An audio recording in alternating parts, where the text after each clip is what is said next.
에베소서 2장 강해를 구원의 복음이라는 주제 속에서 오늘 두 번째 시간을 갖습니다. 오늘 설교 제목은 불순종의 아들들 가운데서 역사하는 영입니다.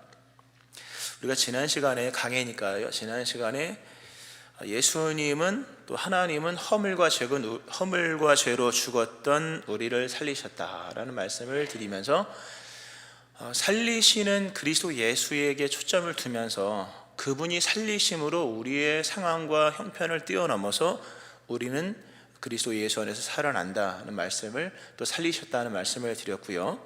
오늘 본문의 말씀은 물론 전체적으로는 쭉 계속 이어서 그 하나님의 그 사랑과 은혜와 그 구원하시는 그 역사가 얼마나 위대한지를 말씀을 드리는데요. 오늘 본문의 2절의 말씀은 이런 질문입니다. 그럼 우리가 죽었다고 성경이 말씀하는데 우리는 과연 어느 정도로 죽은 것이었을까? 라는 겁니다. 어느 정도로 죽은 것이었을까? 마르다가 나사로 오빠가 죽은 것에 대해서 죽은 지 4일 되어서 벌써 냄새가 납니다. 또 에스겔서를 보면 마른 뼈가 된 상태가 나오죠.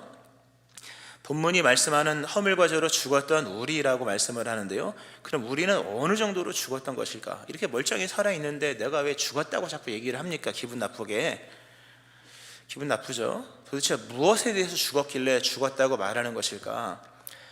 그것은 바로 하나님에 대하여 죽었기 때문입니다. 하나님에 대하여 죽었기 때문에 죽은 것이라고 얘기를 하는 겁니다.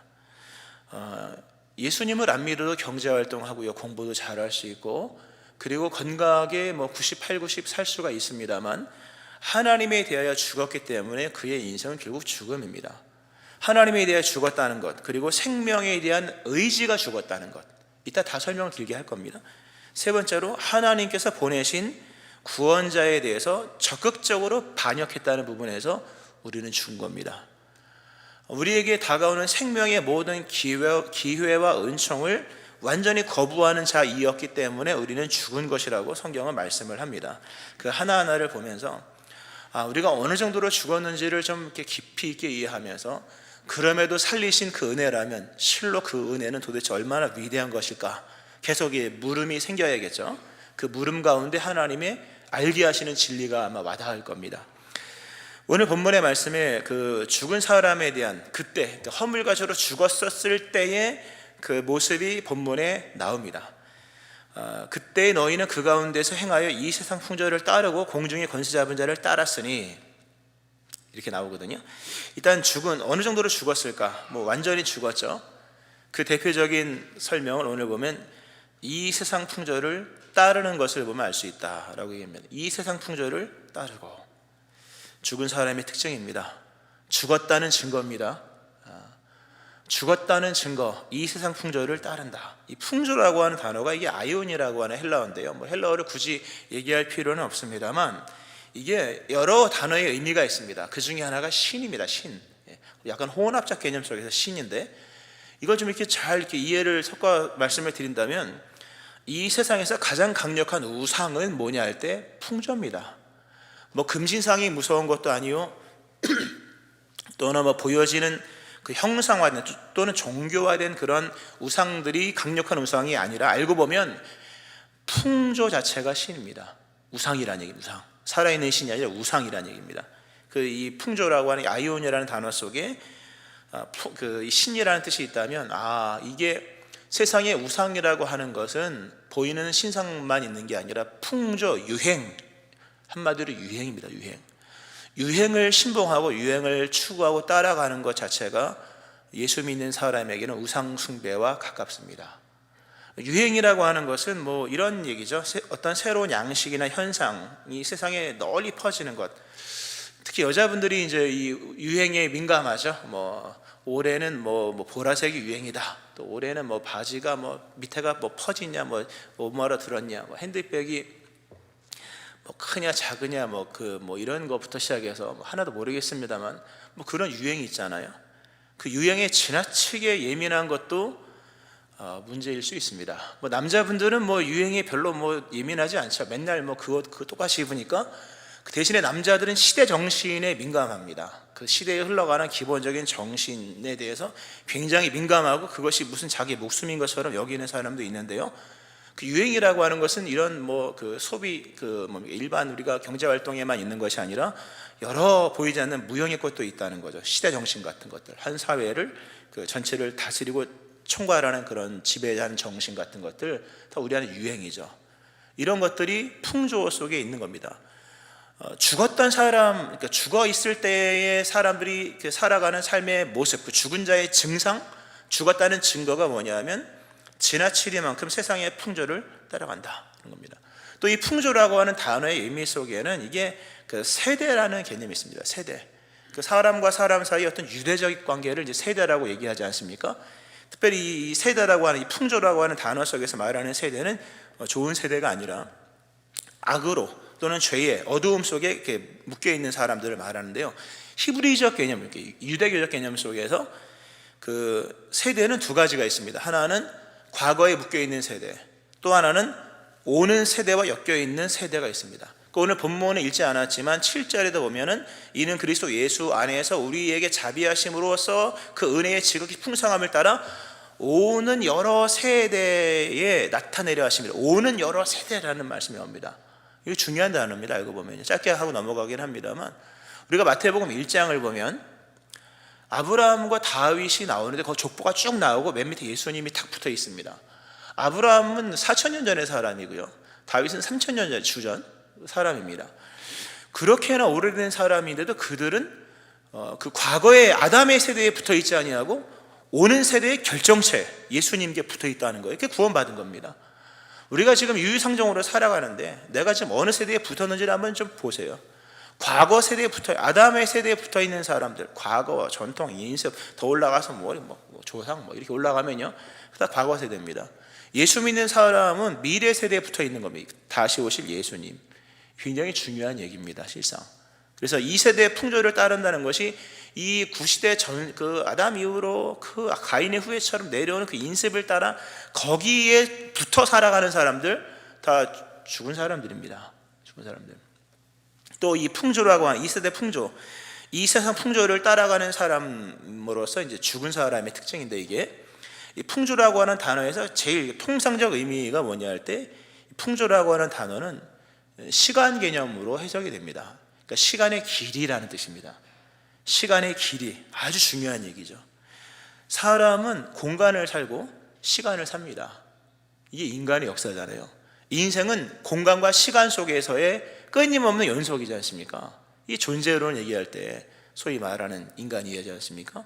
그러면 이 세상 풍조, 이 세상은 코스모스고 풍조는 아이온입니다. 헬러 죄송합니다만, 코스모스는 공간적 개념입니다. 그리고 이 풍조라고 하는 단어는 시간적 개념입니다. 시간의 길이를 얼마만큼 잡느냐가 믿음입니다, 여러분. 왜 세상 사람들이 세상 사람들일까요? 그들의 시간 이해는 8, 90년이 전부이기 때문입니다. 8, 90년이 전부라고 여기는 사람은 영원의 시간을 살 수가 없습니다. 믿음은 영원의 시간을 가지고 오늘 유한한 인생을 살아가는 겁니다. 믿음의 타락은 시간 이해의 타락입니다. 인생을 육신의 시간으로만 이해하면요, 그 사람 타락한 겁니다. 그거 술을 먹든 안 마시든 간에 왜 영혼을 담을 수 없으니까요. 하나님은 영이시고 그분의 시간은 영원이라는 개념 속에서 전개해야 되는데, 그 시간에 대한 이해, 시간의 길이가 너무 짧아요. 그 믿음이 없다는 얘기입니다. 죽은 사람들의 특징, 시간의 길이가 짧아요. 그러니까 보면 맨날 바빠요. 너무 바쁜 것도 여러분 회개할 일입니다. 알고 보면. 왜 바쁠까요? 시간이 유한하다고 생각하니까. 물론 우리가 부지런한 것과 바쁜 건 좀 다르죠, 그렇죠? 의미가 다른 거잖아요. 시간의 이해를 영원이라는 개념 속에 생각하면 죽는 것도 넉넉합니다. 넉넉하게 생각을 해요. 별로 바쁘진 않아요. 물론 부지런하지만. 근데 너무 시간을 인생 짧게 잡으면요, 너무 바쁜 거예요. 교회 올 시간도 없어요. 유한한 시간의 개념 속에 살아가는 사람은 교회 오는 게 바쁩니다. 교회 오는 시간이 너무 아까운 거예요. 또 공간의 개념도 마찬가지입니다. 이 세상 코스모스라고 하는 공간의 개념도 그런 분이 갈 곳이 너무나도 많아서 교회 올 수가 없어요.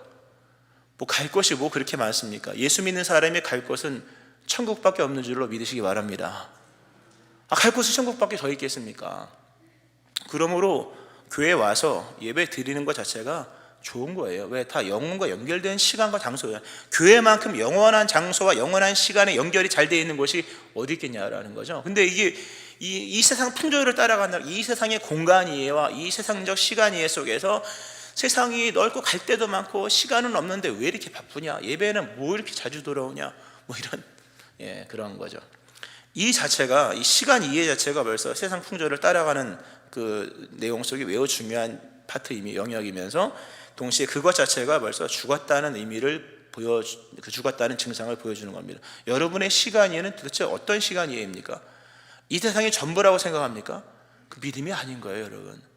믿음은 이 세상도 중요하지만 영원에 잇대어 살아가는 삶을 사는 것이 바로 이게 믿음이고, 실제로 또 자기 이해도 마찬가지입니다. 하나님에 대한 이해도 마찬가지입니다. 공간과 시간 속에서 자신을 이해합니다. 사람은 자신이 이해하는 공간의 개념과 자신이 이해하는 시간의 개념 속에서 자기 자신을 이해를 합니다. 이게 아주 중요한 얘기예요. 그래서 영원한 천국과 영원한 시간, 영생이라는 개념을 가지고 있지 않은 사람은 자기 자신에 대한 이해도 굉장히 세속적인 이해를 할 수밖에 없는 겁니다. 그러니까 영적인 일에 힘을 쓰지 못하는 거예요. 이게 죽은 사람입니다. 우리가 이 허물과처럼 죽었다는 사람을 생각하면 무슨 흉악무도한 아주 뭐 범죄자들 또는 뭐 타락 뭐 이런 사람들로 생각을 합니다만, 지극히 현대적인 사람 다 죽은 겁니다. 알고 보면. 물론 본문은 굉장히 좀 적나라한 표현을 쓰고 좀 단적인 표현을 쓰는 게 없지 않아 있습니다만, 그러나 성경은 우리가 죽었다는 부분을 설명하기 위해서 이런 단적인 얘기들을 끌어내는 겁니다. 왜? 그걸 알게 하시기 위해서. 이게 죽은 사람들의 특징이에요. 이 세상 풍조를 따라간다. 유행을 따라가고 과거 세대와 붙어있고 시간의 길이 자체가 아주 협소한 이해, 공간의 개념 자체가 천국에 없는 거예요. 이런 장면들. 또 그런가 하면 우리가 죽었다고 말하는 이유는 지배권이 이미 마귀에게 들어갔기 때문입니다. 오늘 본문에 보면은 그때 너희는 그 가운데서 행하여 이 세상 풍조를 따르고 공중의 권세 잡은 자를 따랐으니, 공중의 권세 잡은 자를 따랐다. 이 공중이라는 것은 기본적으로 대기권을 말하는 겁니다만, 이게 상징적 의미로서 그 유대 개념 속에서 그 악한 마귀가 지배하고 있는 그런 환경을 얘기합니다. 우리가 어느 정도로 죽었을까? 우리의 기본적으로 우리가 추구하는 것 자체가 세상 풍조이고, 그리고 우리의 지배권이 마귀적이라는 겁니다. 우리가 예수님께서 그 마가복음 4장에서 그 씨 뿌리는 자의 비유를 말씀을 하시는데요, 덜어는 가시떨기에 떨어짐에 가시가 자라 기운을 막았으므로 결실하지 못하였고, 씨앗을 뿌렸는데요, 위에 가시덤불이 막 이만큼이 있는 거예요. 또 뿌렸으니까 싹은 나지만 싹이 났다고 생명이 아닙니다. 씨앗은 씨앗을 남겨야지만 생명인 겁니다. 씨앗을 남기지 못한 그냥 싹틈은 그건 죽은 거나 다름없는 거예요. 생명이 생명을 낳지 않으면 죽은 겁니다. 덤불이 이만큼이 있어서 싹이 나서 살았다고 말하지만 얼마나 강력한 기운이 위에서 누르고 있는지 햇빛도 못 받고 제대로 막 기운이 제대로 기운 활동하지 못하여서 싹은 났지만 열매를 못 맺고 시름시름 앓다 죽고 말았다는 겁니다. 이게 우리 인생의 모습인 거죠. 지금 살아야죠. 우리가 내가 이렇게 멀쩡한 정신을 가지고 열심히 살아가고 내가 뭐 삐뚤어댔습니까? 그러나 영생을 얻지 못한다면 이미 죽은 겁니다. 근데 우리의 영적인 지배권이 이미 마귀가 공중 권세 잡아요. 지금 뭐 우리가 전쟁 뭐 여러 기사를 보면 어쨌든 공중을 잡아야지 이긴 거잖아요. 땅의 것은 공중의 것을 못 이깁니다. 밑에서 아무리 뭐 총을 쏘고 대포를 쏴도 비행기를 못 이기는 것처럼 그 공중을 누가 선점하냐, 옛날에는 고지를 선점했다 그러잖아요. 공중을 누가 선점했냐가 결국 지배권을 장악한다는 개념은 지금도 아주 현실적인 내용입니다. 마귀가 공중의 권세를 잡았다고 하는 것은 인간은 영적인 지배권 자체가 마귀 속에 들어갔다는 거예요. 그러므로 인간 스스로 생명을 얻을 확률은 없다는 겁니다. 이미 지배가 그렇게 되고 있는 거예요. 그 지배의 결과, 아까 풍조를 바람으로 얘기한다면 그 바람이 몰고 가는 방향의 끝이 뭐냐 할 때 사망인 거예요. 아니 그 자체가 사망, 뭐 몰고 간다는 개념의 결론이 사망이 아니라 이 자체가 벌써 사망이라는 겁니다. 또 계속 말씀하죠. 본문은 이 세상 풍조를 따르고 공중의 권세 잡은 자를 따랐다. 왜 따랐다는 단어를 썼는지 참 각박한 표현입니다. 우리가 보면 따랐다는 표현이 있고 이끌려갔다라는 표현이 있습니다. 이끌려갔다라는 것은 반강제죠. 그죠? 강제적이죠. 강제적. 내가 가기 싫은데 막 끌고 가니까 힘이 약해서 내가 막 끌려갔다. 이거는 내가 끌려갔다 이렇게 표현을 쓰는 건데, 본문은 따라갔대요. 따라갔다는 말은 무슨 말입니까? 강제성이 없다는 거예요. 좋아서 따라가는 거예요. 특별히 본문에 보면 불순종의 아들들이 나오죠. 불순종의 아들들. 죽은 사람의 영적인 실존은 불순종의 아들들. 뭡니까? 아이가 아빠를 좋아서 막 쫄래쫄래 따라가듯이 죽음을 향해서 쫄래쫄래 따라가는 겁니다. 의지가 죽었다는 거예요. 아까 우리가 왜 죽었냐라는, 어떤 부분에 죽었냐라는, 하나님에 대해 죽었고 생명에 대한 의지가 죽었다는 거예요. 우리의 죽은 사람의 특징, 기본적으로 이 의지 자체가 선한 것에 있지 않냐고 악한 것에 있다는 겁니다. 그의 경향성, 오랜만에 쓰는 단어죠.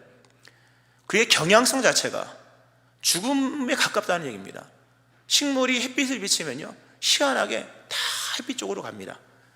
창틀에다가 식물을 넣으면 희한하게 다 그쪽으로 기울어요. 모든 생명은 다 경향성이 있습니다. 식물은 햇빛 쪽을 향해서 아무 쪽으로 그쪽으로 길을 쓰고 갑니다. 근데 인간은 죽었다는 이것이 왜 죽었다냐고 말할 수 있냐 하면, 인간이 기본적으로 좋아서 추구하는 방향 자체가 생명이 아니라 죽음이라는 거죠. 인간은 내버려두면 죽음으로 갑니다. 스스로 그런 경향성이 죽음으로 기울고 있다는 거죠.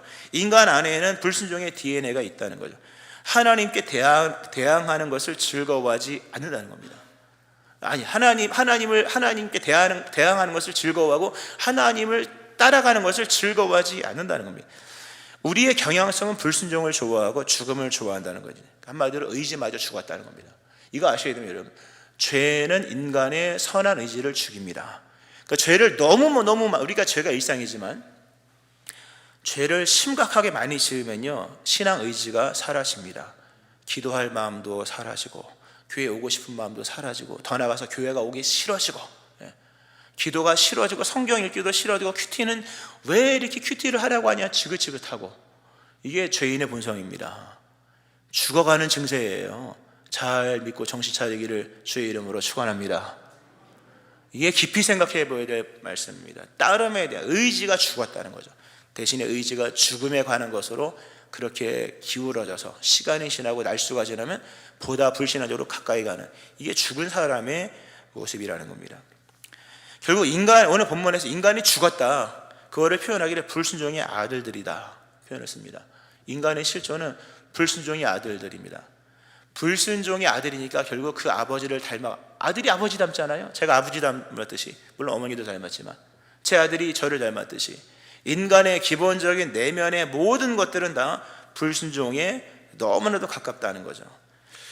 왜 죽었다는 표현을 썼을까? 이런 불순종이 우리 안에 그냥 DNA처럼 깔려 있기 때문에. 불순종이라는 단어는 고분고분하지 않은 성격, 기질, 완고, 불순종, 고집스러운 겁니다. 하나님께 반항하는 마음이다. 인간은 그러므로 죽은 겁니다. 이게 중요한 얘기입니다. 인간의 죽음은 다중적 의미 속에서 발견됩니다. 다중적 현상 속에서 발견됩니다. 단순히 교회를 안 나온다는 게 아니라 그가 추구하는 방향과 의지와 경향과 그의 풍조, 또 그의 어떤 중심의 어떤 이해와 세계관, 이런 모든 것에서 인간은 죽은 겁니다. 죽은 거예요. 결정이 하나 또 있죠. 이것만 갖고 약했는지 죽음의 어떤 실체를 설명하기를 불순종의 아들들 가운데서 역사하는 영이래요. 완전 쐐기를 박습니다.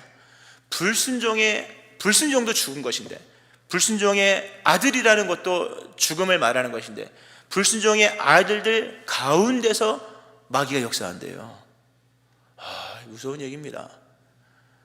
사람들이 이걸 모르고 있는 겁니다. 왜 숨어 있으니까.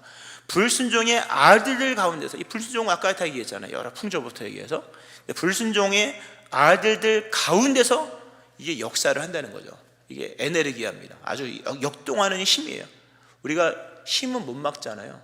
아스팔트를 뚫고 오는 잡초를 보세요. 아스팔트가 못 막는 겁니다. 속에서 역사하는 것은요, 겉의 것으로 막을 수가 없는 거예요. 근데 속에 뭐가 있냐 할 때 불순종의 아들들 가운데 역사하는 영이 있다는 거죠. 마귀죠, 마귀.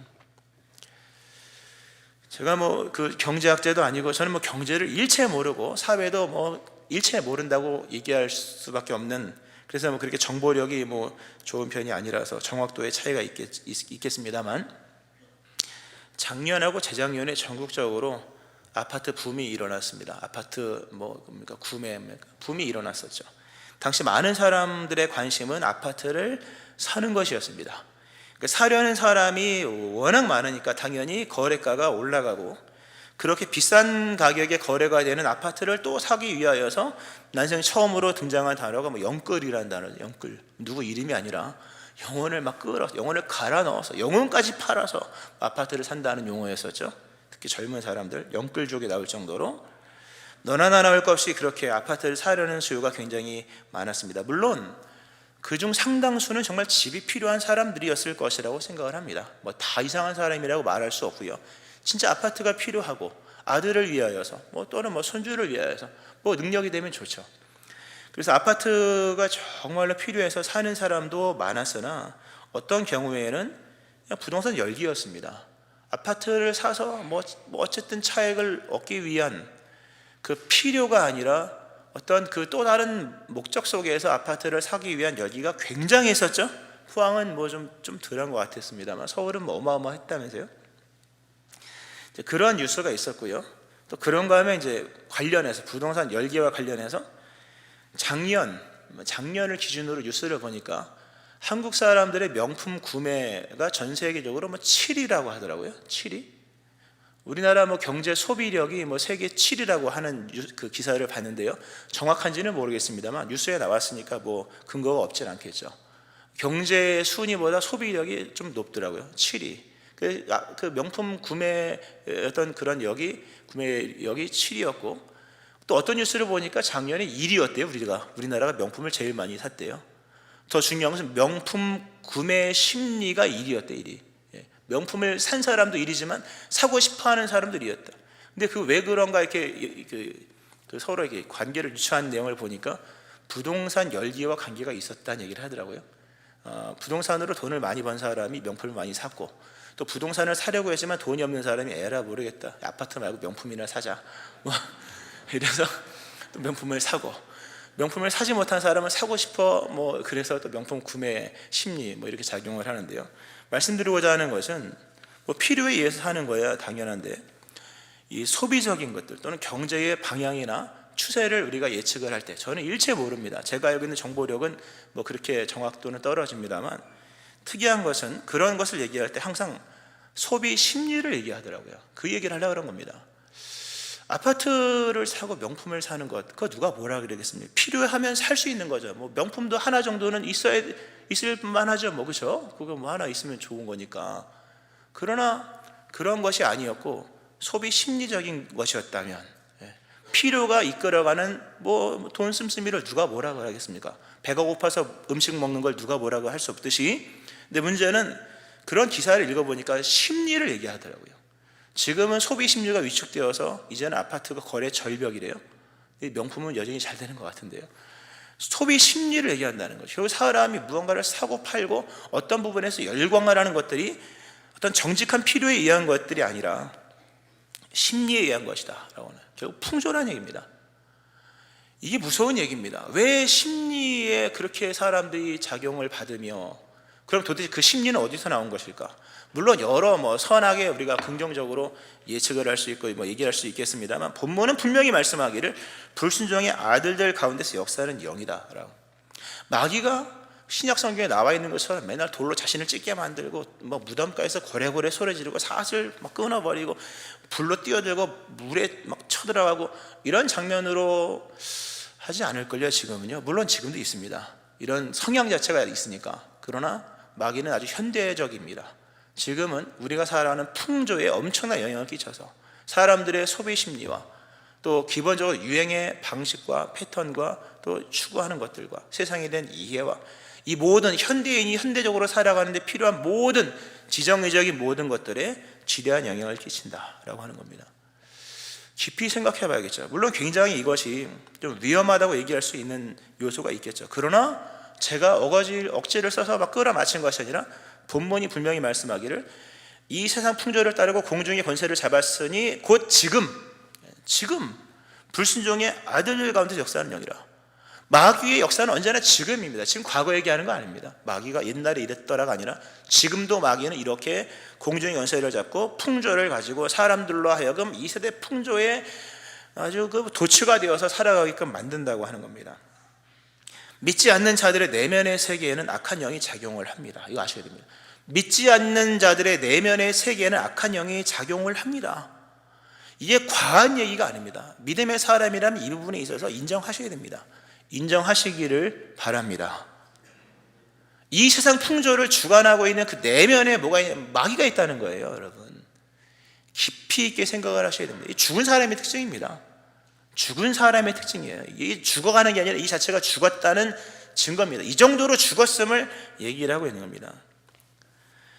사단의 역사하는 힘이 하나님의 능력을 입지 못한 사람의 내면에 작용한다는 거예요. 하나님의 능력을 입지 못한 사람은 사악함의 근원이 되는 사단의 역사하는 힘에 복종하게 되어 있는 겁니다.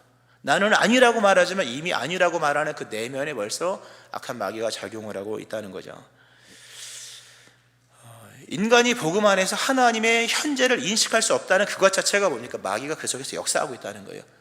복음의 빛이 들어가지 않고 복음을 거부하고 이런 말 자체에 대한 굉장히 오늘 목사님 설교가 오늘은 완전히 극단이네 뭐 이렇게 이런 것 자체가요, 그 복음 안에서 하나님의 현재를 인식할 수 없다면 그 자체가 내면에서 마귀가 역사하는 겁니다.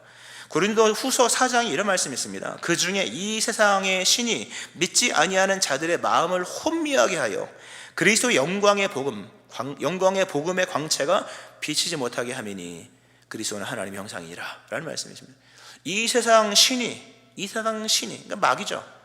마귀가 이 각 사람 마음속에 복음의 광채가 비치지 못하도록 마음을 혼미하게 하는, 맨날 뭐 세상의 풍조 생각, 유행 뭐 이런 생각들, 복음이 하나도 안 들어가는 겁니다. 지배권이 이미 막 가득하게 있는 겁니다. 이런 의미 속에서 인간은 죽었다는 거예요. 지금 뭐 여러 이렇게 이런 교훈적인 말씀 포함됩니다만 이 질문에 대한 얘기는, 우리는 어느 정도로 죽은 것일까? 허물과 죄로 죽었던 너희였다고 말씀하시는데 우리는 도대체 허물과 죄로 죽었다고 했는데 어느 정도로 죽은 것이었을까 말할 때 소생 불가능.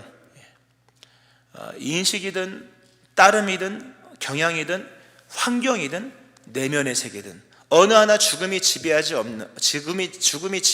곳이 없는 완전히 죽음으로 충만한, 그러므로 소생이 불가능한 상태로 죽어있는 상태였다 하는 겁니다. 이게 우리의 죽음이라는 거예요. 근데 우리가 살았잖아요, 그렇죠? 우리 예수 믿는 사람 산 거예요. 어떻게 살아나? 이게 궁금하더라고요. 이 죽음에 대한 실체를 이렇게 좀 적나라하게 이렇게 얘기를 하는 것은 은혜의 일을 나타내기 위한 거예요. 은혜를 정오의 태양처럼 띄우기 위한 거예요. 이렇게 죽은 우리들 다 죽은 거예요. 하나님에 대한 의지가 죽었다는 부분, 생명에 대한 의지가 죽었다는 부분, 경향성이 이미 죽음으로 기울었고 그 속에 마저도 마귀가 자리 잡고 있다. 죽은 거죠. 근데 어떻게 우리가 살아났을까? 하나님의 작품이죠. 어떻게? 하나님이 그리스도를 통하여서 뿐만 아니라 그리스도와 함께.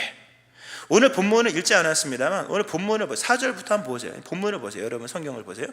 4절부터 제가 읽어보겠습니다. 긍휼이 풍성하신 하나님이 우리를 사랑하신 그 큰 사랑을 인하여 허물로 죽은 우리를 그리스도와 함께가 중요해요. 그리스도와 함께 살리셨고 너희는 은혜로 구원을 받은 것이라, 또 함께 일으키사 그리스도 예수 안에서 함께 하늘에 앉히셨으니. 할렐루야. 그리스도와 함께 살렸다는 거예요. 우리 스스로는 못 살아납니다, 여러분. 근데 하나님이 그리스도와 우리를 로마서 8장 인용을 하면 묶었다는 거예요. 그리스도와 우리를 함께 묶어서 예수가 죽을 때 우리도 죽게 하고, 예수님이 부활할 때 우리도 부활하게 하시고, 예수님이 승천할 때 우리도 승천하는 자로서 인치해 주셨고, 예수님이 하나님 우편에 앉았을 때 우리도 예수님과 함께 하나님 우편에 앉아 있는 자 되게 하신 거죠. 우리는 예수님과 함께 생명을 얻은 겁니다. 예수님과 함께 있음으로 예수님을 통하여 예수님이 계신 곳 천국까지 가게 되어 있는 겁니다. 할렐루야. 그러므로 예수님을 떠나면 죽는 겁니다, 여러분. 아멘 하시기 바랍니다. 예수님을 떠나면 죽는 겁니다. 산 소망은, 생명은 예수님과 함께 있을 때에만 가능한 겁니다. 믿음 생활 잘 하셔야 됩니다. 할렐루야. 예수님과 함께 있을 때에만, 함께 있는 상태에서만 생명이 유지되는 겁니다. 히브리서 11장 강의를 할 때 믿음은 상태다고 말씀드렸죠. 하나님을 바라보고 믿음의 길을 가는 상태를 말하는 것이지 과거의 기억도 믿음이 아니요 성경 지식도 죄송하지만 믿음이 아닙니다. 신앙은 언제나 현재 예수님과 함께 있는 상태만이 믿음입니다. 우리를 구원하신 하나님의 원칙과 원리가 뭐냐 할 때 예수님과 함께입니다. 예수님과 함께하면 공중권세 잡은 마귀보다 더 강한 힘으로 건진받는 것이요, 예수님과 함께라면 사망을 향한 경향성보다 더 강한 그리스도 예수의 사랑이 우리를 강권하심으로 우리의 의지는 사망이지만 그리스도 예수 안에서 역사하는 성령의 인도하심에 따라 우리의 경향성이 어느덧 하나님을 향한 마음으로 바뀌어지게 되는 거예요. 예수님과 함께 우리를 구원하셨다는 이 사실, 물론 예수님과 함께 우리를 구원하셨다는 부분은 나중에 그 해당되는 절이 되면 보다 더 상세하게 설명을 드리겠고요. 말씀을 좀 맺으면서요, 우리가 살아날 수 있었던 것은 은혜입니다. 행위가 아닙니다. 공로가 아닙니다.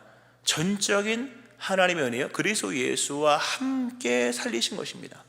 말씀을 맺으면서요, 이 말씀 하나만 하고 마치는데요, 이 세대 풍조를 따라 살아가는 열광하는 이 세대 속에서 예수를 믿는 사람이 어떻게 살아야 될 것인가에 대한 부분을 말씀을 드리고 말씀 마치겠습니다. 그거에 대한 말씀을 엘리야로 말씀을 드리고자 하는데요, 우리가 새벽기도 강해가 지금 엘리야를 보고 있습니다. 열왕기상 강해를 하는데 17장, 18장, 19장 이렇게 이어집니다. 이거 강해로서 그 본문 만나기가 별따기입니다. 하여튼 새벽에 열심히 나오시고요, 잘 들어보시면 좋을 텐데요, 엘리야 시대를 묵상을 해보면요, 엘리야 시대에도요 엄청난 시대적인 풍조가 있었더라고요. 그게 뭐냐면 부자 되기 열풍입니다. 엘리야 시대에 열풍이 있었는데 부자 되기 열풍입니다. 예전에 우리가 10억 모으기 열풍이 있었죠. 그때 다 10억 모아 놓으셨죠. 10억 모아도 지금은 아파트도 잘 못 산다면서요. 그런 것처럼 부자 되기 열풍이 있었다는 거죠. 그게 이제 전국적으로 바알과 아세라를 섬긴 겁니다. 사람들이 왜 바알과 아세라를 섬겼을까? 하나님이 비를 너무 인색하게 내려줘서인가? 아닙니다. 하나님은 언제나 이른 비와 늦은 비를 때마다 시마다 내려주셨습니다. 문제는 비의 양이 부자 되기만큼 좀 내려야지 농사가 잘 되는데, 먹고 살 정도는 내려주시는데 부자 되기만큼 좀 내려줘야 소출이 많아지는데, 비를 그렇게 마음대로 내려주지 않으니까 더 많은 비를 얻기 위하여, 더 많은 자식을 얻기 위하여서 바알을 섬긴 겁니다. 그러니까 부자 되기를 원하는, 또 풍족을 추구하는 것 자체가 우상입니다. 물론 우리가 하나님께서 허락하시는 물질은 받아야죠. 집을 주시는데 안 받으면 안 됩니다. 하나님께서 허락하시는 복은 받는 겁니다. 주는 거 아니야, 받아야죠. 넘치도록 주시는 건 할렐루야 받아야겠습니다만, 엘리야 시대에는 인위적으로 부자 되기 열풍이 있었다는 거죠. 이러한 열풍 속에서 하나님은 그 시대의 풍조, 부자 되기를 원하는 풍조에 반대하여서 믿음의 사람이 어떻게 살아야 되는지에 대한 부분을 엘리야를 통해서 보여주십니다. 하나님이 엘리야를 공급을 하시는데요, 참 의문의 부호가 생기더라고요. 야, 하나님은 무슨 가난한 하나님인가? 엘리야를 먹이시는데요, 그리스도가로 갔더니 하나님의 까마귀를 통하여서 떡 한 덩이와 고기 한 조각, 그것도 아침, 저녁으로, 점심은 안 줘요. 이 두 끼만 먹어야 된다 이렇게 했었는데요, 인색합니다. 하나님 무슨 가난한 하나님인 것처럼 좀 줄려면 좀 많이 주시. 아침에 떡 한 조각, 고기 한 덩이. 고기도 이만큼 하겠습니까? 까마귀가 물어 날 정도면 한 이 정도?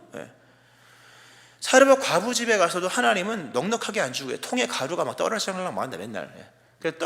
통에 가루와 기름, 약간의 기름 먹고 사는 정도.